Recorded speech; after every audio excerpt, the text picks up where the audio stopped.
We know life with HCM can feel complicated, and sometimes it's hard to know where to begin. The good news is we do. It starts with an intake call with our staff, where we listen and learn about your concerns.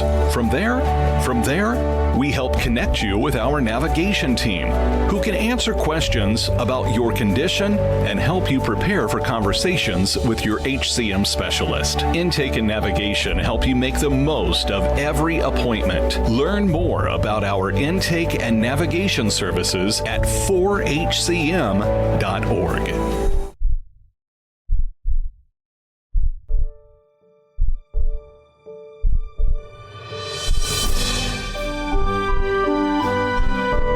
Good morning, everybody. It is February 5th, 2026. It is Heart Month. We are here at the HCMA on Tales from the Heart, and we have a very special author's edition today. And this is a very special author with a very big heart. And I want to welcome Dr. Mary Massey to Tales from the Heart. Welcome, Mary. Thank you. So, Mary, our story goes back a while.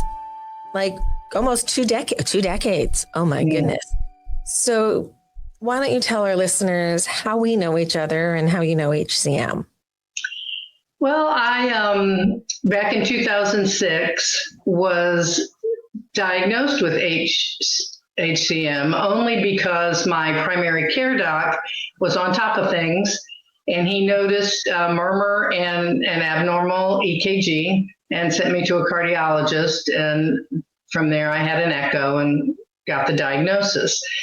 Did a lot of research at that point, but checked in with you in 2006 to try to educate myself and learn as much as I could about the condition. And from there, went about trying to discuss with my family members. The mutated gene runs rampant on my maternal side. And looking back, there were a lot of family members who had heart issues. IHSS was discussed at some point, but nobody really put all the pieces together. We did have some sudden cardiac arrests in young people, but again, never labeled HCM. And that has kind of plagued the family because we haven't been able to get the word out, especially to our family members who live in rural areas. And the medical community is not as on top of it as in bigger cities, and certainly with the COEs. So that's how we connected, Lisa, and you were a huge help. When I see your name come through different discussion groups or on a webinar, I'm like, they've been around a long time. And I love that so many of our families have been integrated with our organization for decades now. This is our 30th anniversary this month, so a lot of reminiscing and looking back, but also looking forward to where we're going to go next. So before we go further in our conversation, let's just clearly define Mary as a doctor of education, specializing in early childhood development. Fantastic. We have a lot of medical doctors here, so I just right. I always make that clear. I'm an academic. I'm not a medical doctor. There you go.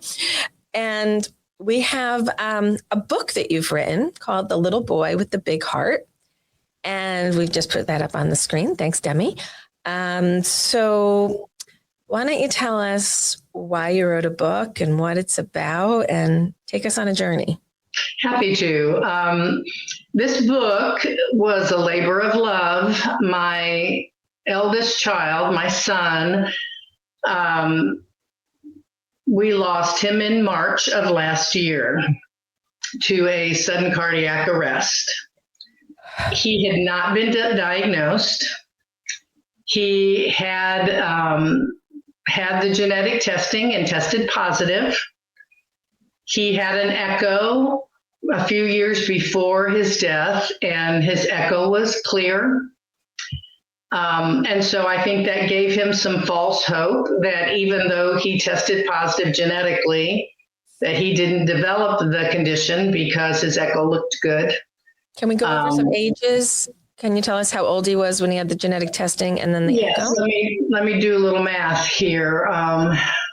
So he would have been 33 when he had the genetic testing and had the echo. And he didn't really exhibit typical HCM symptoms. And I think that was part of the plan to just surveil him in the future. Looking back, hindsight is 2020. Looking back, we see some things that were of concern. He was diagnosed with asthma as a child. And I've read a lot about how that can be a misdiagnosis and a connection to HCM. He struggled, he was very athletic, and he struggled some with excessive exercise. He struggled with breathing, but he was born with a pectus excavatum, whereas his sternum was pulled inward from deformed cartilage connecting his rib cage. And so his lung capacity was somewhat impaired, although he did have surgery at the age of 4 at UF Health at the University of Florida to reconstruct his chest cavity. And so when he had issues with breathing, we kind of contributed that to the pectus excavatum and his lung capacity or lack thereof. But because he was never diagnosed, it was not recommended for him to get an ICD. Even though I have one and his sister has one, it was never recommended. And we know now that could have saved his life. He was home alone when he suffered the cardiac arrest. And how old was he when he passed? 41. So his screening was 8 years earlier, thereabouts. Yeah. And there was never an additional screening. Correct. And that is heartbreaking on so many levels. Absolutely.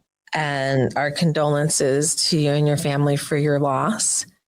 And our thanks for sharing his story and telling this tale that other families might learn from it. The symptoms of HCM can be so confusing sometimes. Yes. And that's really my hope in all of this, telling Will's story. And that's why I wrote the book, because he didn't exhibit what is typical to a lot of doctors in the medical community. He didn't have this, and this, and so we're not going to insert an ICD or implant an ICD. And I just hope in the future a family history of sudden cardiac arrest and a positive genetic testing will carry more weight in the diagnosis and treatment of HCM. And I know you're working really diligently with the medical community. We are, and I want to, Demi, can you pull the screen down, please?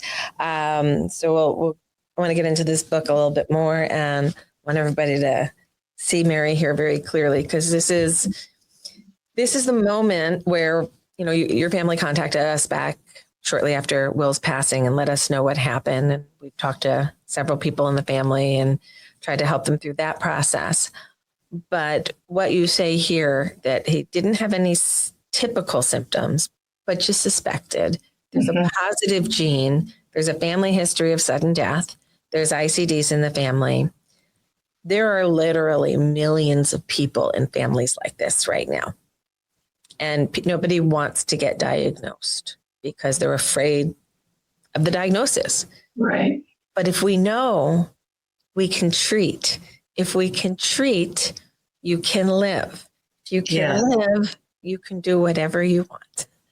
And that's kind of the path. And it is a complicated one. It's individualized, and some people just don't want to know. And we can't make them know, and it's up to them. And we respect that. But we want to get people over that fear hump. It's okay to be diagnosed, even if some stuff has to happen. You need a defibrillator, you got to have some surgery, you need to take a medicine.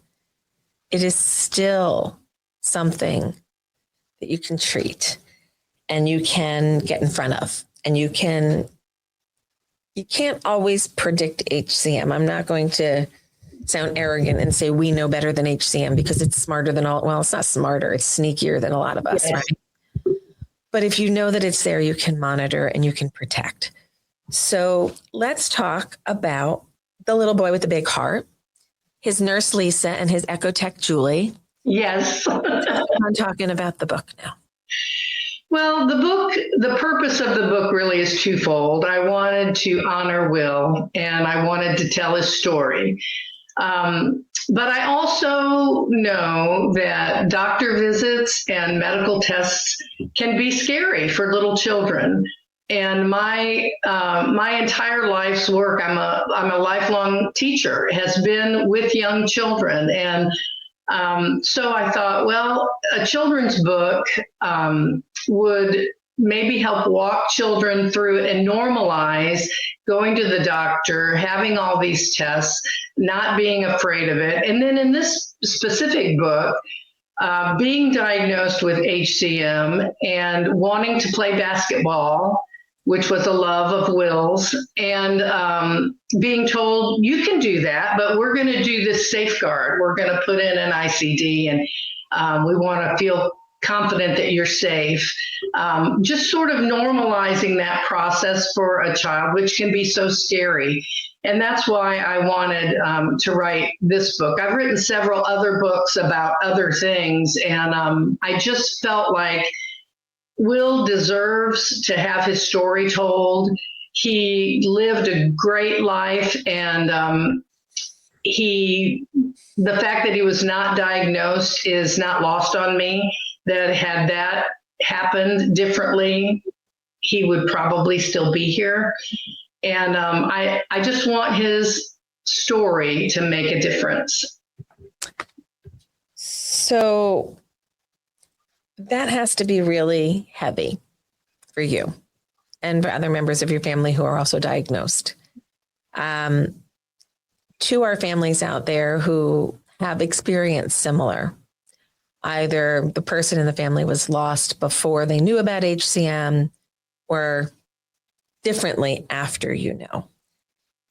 I know my experience, and I know how much it hurts, and I know how much you want to try to make it better for the next person because you don't want them to know this hurt because this hurt's pretty awful.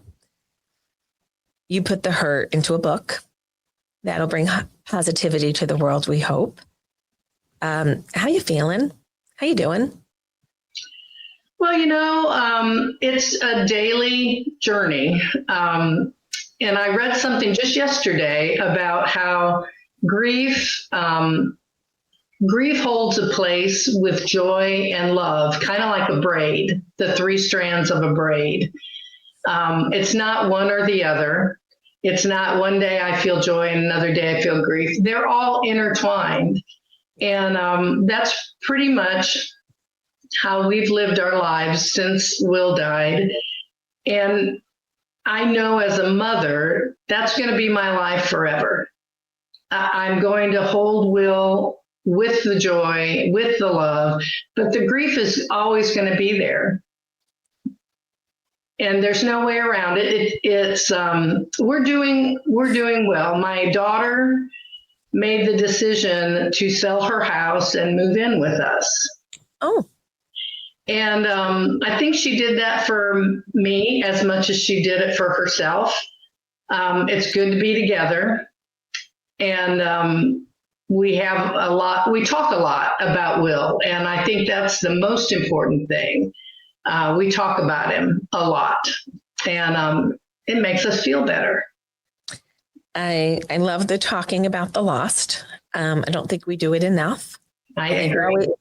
It hurts sometimes, but other times it's cathartic. And you always do I wonder if, I've been wondering for over 30 years, if my sister were here today, what would she be thinking? What would she be doing? my sister were here today, she'd be a grandmother to 4 and she'd be so stoked about that.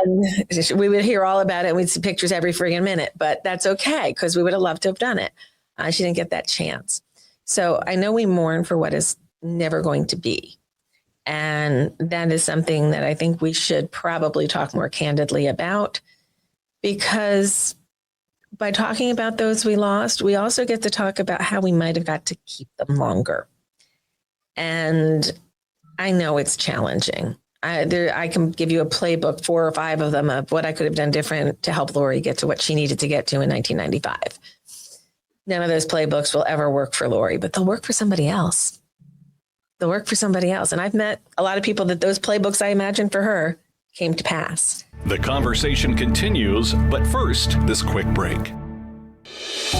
For more than 5 years, the HCMA has brought people together through online discussion groups for newly diagnosed patients, caregivers, women with HCM, and young adults. You are never more than a few hours away from support, understanding, and shared experience. This February, HCMA launches a new men's group. Find the next discussion on the events page at our website.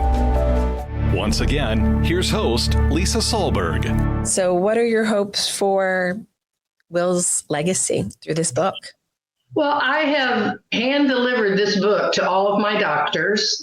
I have mailed it to my former doctors. That's it. And I've tried to get the word out that the book exists. My hope, and I've touched base with you and Julie about this to an extent. I would love to be involved in some volunteer efforts to try to tell this story in a way that, as you are working with your academy and educating the medical community, I'd love to do whatever I can to help with that effort, because I do believe if doctors had a broadening of their protocols, their standard of care in the diagnosis and treatment of HCM, that Will would have been more easily convinced that he needed to come back every year and he needed to consider an ICD. I'm not blaming anybody. I know it's a process and we evolve because of the experiences we have and the education we have. But going forward, we need to learn from those things and we need to put things into action. And I'm really hoping that we're able to get out of this box of, if you have HCM, this is what it looks like. Because you know more than anybody, it's so different in so many different people. And I have a unique perspective in that my daughter, when she was 32, had a lot of gynecologic issues. It took forever, but to make a long story short, she ended up being diagnosed with endometrial cancer and had to have a hysterectomy at the age of 32. And it was all because the doctor she went to when she had the issues said, "You're too young to have endometrial cancer. That's postmenopausal women. You're too young. It's not going to be that. Let's try this. Let's try that." And so that had been put in a box for her, that you don't have this, so we're not going to test you for it because you're too young. And I kind of see the same thing with HCM in that you don't have these specific symptoms, so we're not going to push for an ICD or we're not going to do any further testing. And I think we need to figure out how to open that up so we're not confined to that box. If that makes any sense. It does make a lot of sense, especially to me, because this is what we do a lot of our time here at the HCMA. So we know that centers of excellence would look at this one way, and community doctors might look at this a different way, a case like your son's. And the guidelines would have indicated that he should have had an echo every 3 to 5 years, being an adult with a gene. And if any symptoms persisted, that he should have gone more frequently for echoes. That's the guideline directed guidance at this point.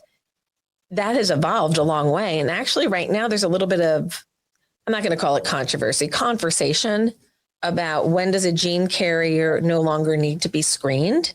Oh. And they're like, and we're like looking at 60 and over, maybe you don't need to be screened anymore, but I still get people who are been screened earlier in life and then at 65 get screened and it's there, but we don't exactly know when it showed up, when the hypertrophy was present. And that is a confounder because we don't exactly know when it turns on and or turns off or whatever the chemicals are doing that make our heart struggle like it does. And some of us, it's a loss of function inside of our cardiac sarcomere, and some of it's a gain of function. So these genes work differently and they turn off and on at different times, and we don't fully understand the why yet. Most will happen during puberty or early life by 20 or 30. Most people with a gene will present by then, but not all, not all. And I can't even give you a percentage, whether it's 50-50 or 60-40 or 70-30. We don't really know yet, but we assume because we're looking at those families and we're marching out decades with those families and we're seeing things. And there is a drop-off point for some of these. If it doesn't show up by a certain point, it may not show up at all, or it may show up as another form of heart failure in their 70s or 80s. So we don't know when to stop.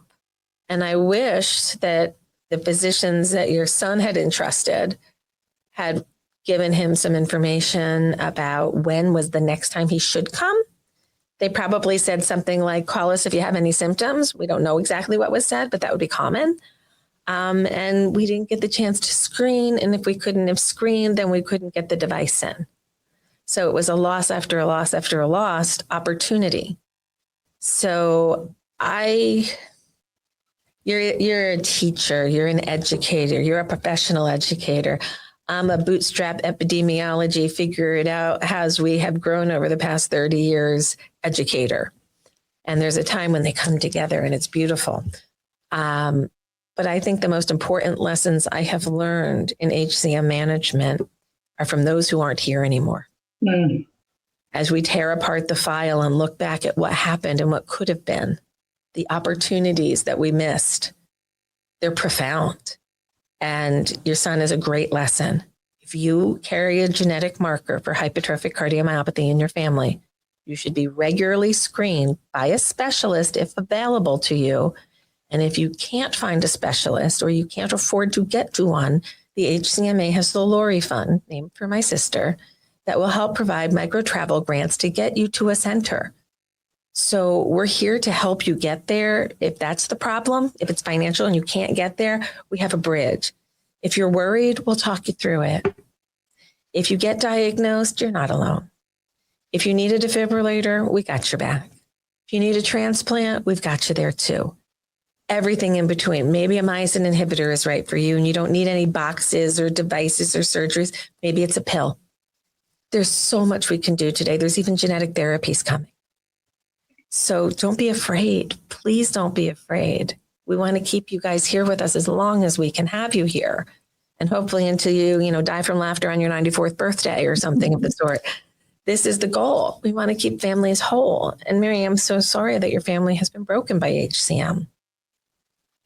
We are too. And we are committed to doing what we can to tell Will's story so that it can be helpful to other people and other families don't have to go through this. Our family, I will say when I was first diagnosed, the doctor mentioned genetic testing, and this was back in 2006. I said, I don't get that. I don't understand what that's going to do. I don't understand why I need it. And I put it off for a few years. But I know now, having been tested and having encouraged other family members to get tested, we've identified the mutated gene in our family. And that helps when other families want to get tested. They only test for that gene, and that saves them some money and time and effort. So that's my goal now, is really working with our family to get everybody tested. Because like you said, if you have the gene, you're going to progress differently than if you don't. So let's be a clarifier on that topic for my listeners who don't know a lot about genetics yet. And I say yet because we're going to help you learn and we're going to make it easy. We know that those with genetic mutations that are identified do have a prognosis that doesn't look as good as those who do not have a known genetic mutation. Doesn't mean that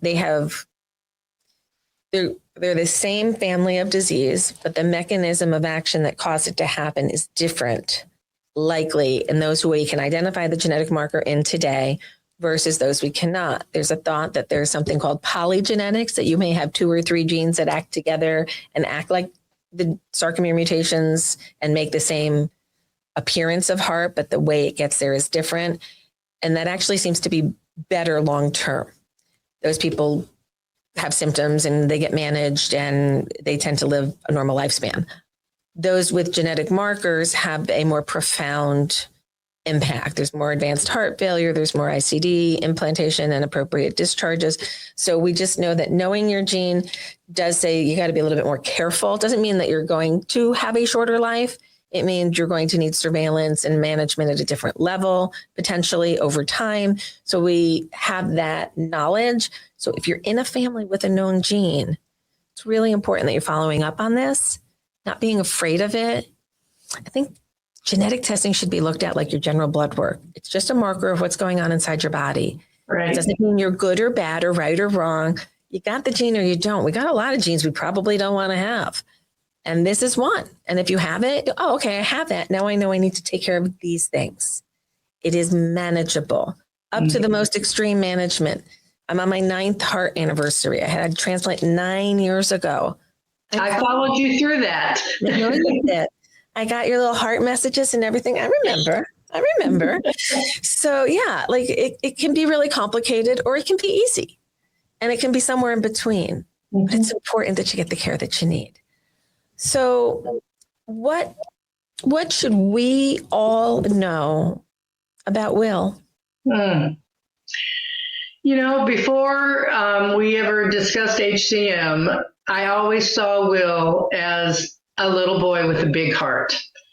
He loved deeply, and he cared so much about people, about things. He was just a soft, understanding, caring child as a young child, but then as a young adult, he loved so hard, and it's why the title, "The Little Boy with the Big Heart," was just so perfect for him, because of his big heart, but because of HCM as well. There he is. Oh, what a sweetie. What a great smile. Yes, a smile that would light up a room for sure. And one of our friends described him as having the best laugh ever. Oh. And I still like to feel like I can hear it. Oh, you can hear it. I'm sure you can hear it. Yeah, and for sure. You will carry it with you forever until you see him again. Absolutely. And I do want to mention, Lisa, the small thing I can do with this book is a portion of the proceeds will go to HCMA. That's important to me, that we're able to somehow give back. So I'm committed to that. At year's end, we'll evaluate any sales and we'll get that to you. It maybe won't make a big dent, but I think everything helps. Every penny helps. And I was actually going to talk to you about figuring out a way to get a bulk delivered here so that we can distribute as well. So we'll talk about distribution pathways when the podcast ends, and we'll maybe find a way to store them here at HCMA and include them in some membership kits coming up and fun stuff like that. So we want to tell Will's story. We want to keep his memory alive, and we want to let his story be really educational to HCM families that if you carry a genetic mutation, it is critically important that you continue to get surveilled well onto retirement age. Beyond that, at this point, there's some, maybe at a certain point you can stop. But for right now, let's just focus on doing this through retirement age, doing these screenings every 3 to 5, or if symptoms show up. And we do know, just to recap some of the conversations we had today, athletically induced asthma is a common misdiagnosis associated with HCM because you can't get a good breath in and you're not exercising at the right capacity, some people think, and they think it's a breathing issue. Unless you've had a pulmonary function test to prove or disprove the diagnosis, you need to be suspicious and ask your doctor to help you figure out why you're short of breath with exercise. If it's athletically induced asthma, fine, there's a treatment for it. Unfortunately, the treatment for it is a albuterol inhaler, which can cause arrhythmias and hypertrophic cardiomyopathy. So you see, we have a confounder. They could both be possible diagnoses, but one could actually trigger something very bad in the other. So getting to root diagnosis is really important. So if there's a young person with shortness of breath and a GP has just said, oh, sounds like asthma, here's an inhaler, please get a pulmonary function test. Please make sure it's not cardiac in nature. That is flag number 1. Flag number 2, you got a genetic marker, continue to screen, continue to screen, continue to screen. And if you're not keeping up with your peers, don't assume it's another medical problem that you might know about. If it seems a little different, talk to your doctor. Make sure that you're getting to the root cause of what's bothering that person and get them the treatment that they need when they need it. This has been a really lovely conversation, Mary, and I hope that we can come back and revisit. I don't know, maybe there's a series of books here. You never know. I thought about following up with the actual ICD surgery, so we'll see. Okay, I see a thing forming here because we know that that's what Lisa does. I say it out loud and we manifest it into reality. We got to make it happen. And I just, for those of you who are watching the vodcast, not listening to the podcast, and you could see behind Mary the beautiful pictures of her son, Will, and her book. And I can see a whole bunch of angels, and I can see that Will is very present in this podcast. So I just wanted to acknowledge that I feel him here with us. And I feel him with me every day, and I'm just blessed that I'm his mama and carry him with me. Well, I think Will had a lovely mama, and I am sure he's super proud of what you've done in his memory today. So, Mary, we thank you so much for being with us on Tales from the Heart. It has been an absolute pleasure having this conversation. I hope everybody goes out this Heart Month and buys a copy of The Little Boy with the Big Heart. While they're doing that, they can also purchase Ella's New Beat, who we did a podcast with a couple of weeks ago, young lady who got a new heart. So we have all these lovely authors popping up, and we can't wait to tell your stories and share the journey of sharing the journey. It's kind of, I know it's like you write the book to write the book, but no, it's where does the book go? Who does it touch? Right. What difference did it make in somebody's life? So let's keep telling the story of Will and see how far the story goes. Thank you so much for all you do every day, Lisa. You're an unsung hero, and so many HCM patients, the entire HCM community benefits from all of your hard work, and we're just so grateful, so very grateful. Thank you for that, Mary. It is, it's been a wild ride. It really has. And I am like so non-me emotional this month. It's my 9th heart anniversary. It's Heart Month. All these stories are being told, the loss, the live, the suffering, the successes. It's an odd thing to celebrate Heart Month. It really is. It's very conflicting for me. It's like, it's the thing that tried to kill me. And we're still here to fight. So I think in these times that we're living in, it's 2026, the world is a little unusual. Finding solace in community is really important. And when you are facing medical challenges and the world is a little chaotic, it can be a little unstabilizing. And I just want everybody to know that we're a foundational home here. We're here to support you through your HCM journey. We've been here for the past 30 years. We hope to be here for the next 30 years. But it's going to take us all coming together to build the future that we want. We can't wait for somebody else to build it for us because it's time to slay our own dragons.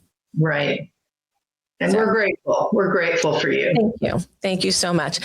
Okay. Thanks for all joining us. If there's any questions, this would be a great time to post them because we're going to wrap in just a second, but we have a couple of comments out there. I don't know what ever means, but I like it. It sounds positive to me. So thank you, Kelly, for ever. Don't know what that is. And we are welcoming questions. Okay. So Mary, as the year goes by, I'm hoping that we get some really big pops on your Amazon and that lots of these books are going out, and then we can maybe find some people who have gotten the book and maybe we can have them come back and talk to us about how it impacted their life. So like sharing the story forward would be so much fun. All right. Doesn't look like we have any live questions today, but if you have any questions for myself or Mary afterwards, you can always email us at support@4hcm.org and we'll be happy to get back to you. Thanks for joining us on Tales from the Heart today. And thanks for joining. Bye-bye. The Hypertrophic Cardiomyopathy Association would like to thank our sponsors, Cytokinetics, Bristol Myers Squibb, and Edgewise Therapeutics.